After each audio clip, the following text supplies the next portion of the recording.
Coba bayangin deh, ada sebuah surat yang usianya udah hampir 2000 tahun. Surat ini dikirim ke sebuah komunitas yang lagi diambang kehancuran. Lokasinya, salah satu kota paling sibuk, paling kaya, tapi juga paling kacau di Kekaisaran Romawi. Hari ini, kita bakal bedah isi surat yang luar biasa ini. Surat pertama untuk jemaat di Korintus. Nah, buat ngerti isi surat ini, kita mesti kenalan dulu sama kotanya. Reputasi Korintus itu, wah, terkenal banget. Saking terkenalnya dengan gaya hidup yang liar, orang Yunani kuno sampai bikin kata kerja khusus loh. Korintia sestai.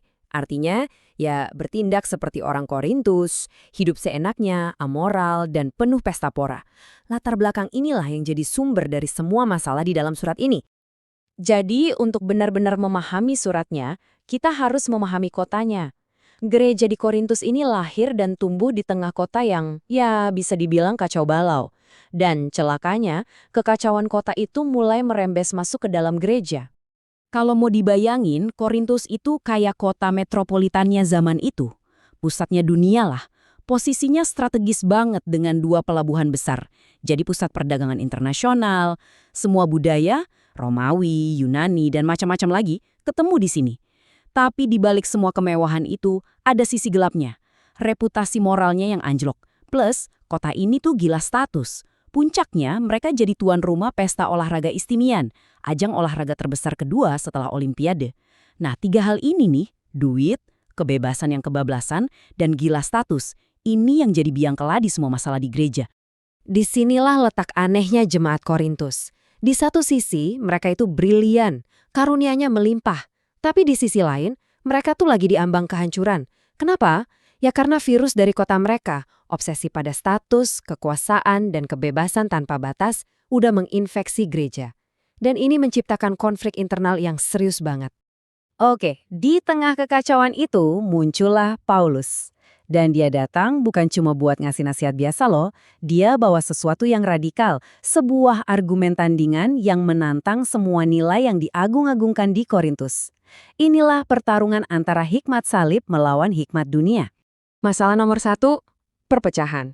Jamaatnya pecah jadi fan club gitu. Ada yang bilang, gue tim Paulus. Yang lain, gue tim Apolos. Mirip banget kan sama budaya selebriti atau influencer zaman sekarang? Mereka memperlakukan pemimpin rohani kayak filsuf saingan atau motivator idola. Sebuah kebiasaan yang mereka comot langsung dari budaya Yunani yang emang suka banget sama orator-orator hebat. Nah, di sini kita lihat benturan dua sistem operasi yang beda total.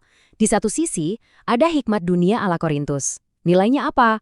Kekuasaan, status, jago ngomong, simbolnya ya orator yang hebat. Di sisi lain, Paulus datang bawa apa? Hikmat salib. Ini kebalikannya. Buat dunia ini dianggap kebodohan. Nilainya soal pengorbanan dan kerendahan hati. Sumbernya bukan otak manusia, tapi kuasa Tuhan. Dan simbolnya, seorang Mesias yang disalib. Bayangin, di mata Kekaisaran Romawi, itu adalah simbol kekalahan dan aib paling hina. Paulus merangkum semuanya di satu kalimat yang nusuk banget. Sebab pemberitaan tentang salib adalah kebodohan bagi mereka yang akan binasa. Tetapi bagi kita yang diselamatkan, pemberitaan itu adalah kekuatan Allah. Ini benar-benar membalikkan semua logika dunia pada saat itu. Oke, kita udah lihat ide besarnya. Sekarang, gimana Paulus menerapkan hikmat salib ini buat nyelesain masalah-masalah praktis yang jujur aja kacau banget di dalam gereja? Dan kekacauannya ini bukan main-main loh, serius. Ada kasus amoralitas seksual yang separah itu sampai orang-orang Romawi yang biasa aja geleng-geleng kepala, tapi di gereja malah dibiarin. Anggotanya saling tuntut di pengadilan umum. Dan mereka punya slogan favorit, segala sesuatu halal bagiku. Slogan ini mereka pakai buat pembenaran egoisme. Ironisnya, mereka bangga banget sama kebebasan rohani mereka, tapi justru itu yang bikin mereka buta secara moral. Terus gimana solusinya Paulus? Wah, ini dalam banget. Dia nggak cuma bilang, jangan gitu. Dia ngasih argumen teologis yang menggubah segalanya. Tubuhmu itu bukan cuma cangkang, tapi bait Roh Kudus. Jadi tubuh fisik itu bukan sesuatu yang nggak ada artinya, tapi suci. Pandangan ini benar-benar mengubah cara mereka seharusnya melihat semua tindakan mereka. Oke, sekarang kita masuk ke dilema yang lebih praktis, yang benar-benar bikin jemaat terbelah. Bayangin gini, kamu orang Kristen di Korintus lagi jalan-jalan ke pasar. Boleh nggak sih makan daging yang sebelumnya udah dipersembahin buat berhala? Ini bukan pertanyaan sepele. Soalnya hampir semua daging di kota kayak Korintus itu ada hubungannya sama kuil-kuil dewa-dewi mereka. Nah, di sini ada dua kubu. Ada yang kuat, mereka bilang, Allah, berhala kan nggak ada apa-apanya, cuma patung. Aku ngerti kok teologinya, jadi bebas aja mau makan. Tapi ada juga kubu yang lemah. Mungkin mereka baru aja ninggalin penyembahan berhala. Buat mereka, waduh, ini rasanya kayak ikut nyembah berhala lagi, hati nurani gue nggak tenang. Jadi, yang satu pakai argumen pengetahuan, yang satu pakai hati nurani. Solusi Paulus di sini brilian banget. Dia bilang, pengetahuan itu menjadikan sombong, tetapi kasih membangun. Intinya apa? Kasih itu harus jadi rem buat kebebasan pribadi kita. Kalau kebebasanmu itu nyakitin atau bikin orang lain jatuh, ya stop. Ini aplikasi langsung dari hikmat salib kan? Melepaskan hak kita demi kebaikan orang lain. Nah, masalahnya nggak berhenti di situ. Sekarang kita geser ke apa yang terjadi di dalam kebaktian mereka. Di sini, karunia-karunia rohani yang harusnya jadi berkat, malah jadi sumber perpecahan dan kekacauan. Jadi, masalahnya gini, karunia-karunia rohani yang keren kayak bahasa roh malah dijadiin ajang pamer buat nunjukin siapa yang paling spiritual. Jadinya ada semacam kasta super rohani gitu di dalam gereja. Ibadah yang harusnya fokus buat Tuhan malah jadi panggung buat unjuk gigi. Suasananya jadi kacau, sombong, dan berantakan. Untuk mengatasi ini, Paulus pakai metafora yang, indah banget. Gereja itu katanya kayak satu tubuh. Anggotanya banyak, tapi tubuhnya cuma satu. Setiap anggota itu penting, punya fungsi unik. Mata nggak bisa dong bilang ke tangan, gue nggak butuh lo. Bahkan bagian yang kelihatannya paling lemah sekalipun justru sangat diperlukan. Tujuannya, saling merawat dan bersatu, bukan saling sikut dan bersaing. Dan puncaknya ada di sini. Paulus nunjukin jalan yang lebih utama, yaitu agape atau kasih sebagai standar tertinggi yang melampaui segalanya. Dia bilang, sekalipun aku dapat berkata-kata dengan semua bahasa manusia dan bahasa malaikat, tetapi jika aku tidak mempunyai kasih, aku sama dengan gong yang berkumandang.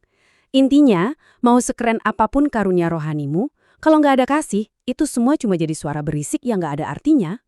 Kita sampai di klimaks teologis dari surat ini. Di sini Paulus ngebahas satu keyakinan paling dasar yang ternyata mulai goyah di antara jemaat Korintus.